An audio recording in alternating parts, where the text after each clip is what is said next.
আজ আমি দুপুরে বানিয়েছিলাম রাঁধুনি বাটা। কথাটা শুনতে অদ্ভুত হলেও রান্নাটা কিন্তু অদ্ভুত নয়। আসলে আমি প্রথমেই একটা কড়াইতে বেশ কিছুটা সর্ষের তেল দিয়ে দিয়েছিলাম। তারপর আমি বাড়িতে আজকে বাটা মাছ রাখা হয়েছিল, সেই বাটা মাছগুলো পরিষ্কার করে বেছে নুন হলুদ মাখিয়ে নিয়েছি। এবার বাটা মাছগুলোকে খুব সুন্দর করে লাল লাল করে ভেজে নিই। বাটা মাছ আমার সবসময়কারই একটা প্রিয় মাছ, ছোটোবেলা থেকে আমি মাছটা খেতে খুব ভালোবাসি। তো আজকে সেটাই রান্না করছিলাম।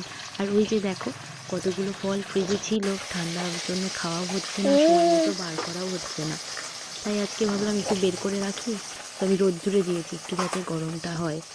তারপর কথা বলতে বলতে আমার মাছগুলো ভাজা হয়ে গেল। আর এদিকে তারপর আমি একটুখানি কেটে রাখা আলু ভালো করে ভেজে নিচ্ছি নুন হলুদ দিয়ে। আলুটা যখন একটু 50% মতো নরম হয়ে যাবে, তখন আমি আলুটাকে নামিয়ে নেব। এরপর এই রান্নার যেটা মেন ইনগ্রিডিয়েন্ট, রাঁধুনি আর শুকনো লঙ্কা ফোড়নে দিচ্ছি। তারপর আমি একটা পেস্ট বানিয়ে রেখেছিলাম, আদা কাঁচা লঙ্কা আর জিরে, সেই পেস্টটা দিয়ে দিচ্ছি। পেস্টটা দিয়ে খুব ভালো করে এটাকে কষাবো, মশলাটা কষাবো। তারপর একে একে এতে আমি হলুদ, নুন আর সামান্য কাশ্মীরি লঙ্কা দিচ্ছি। আর স্বাদটাকে একটু ব্যালেন্স করার জন্য সামান্য একটু চিনি দিলাম।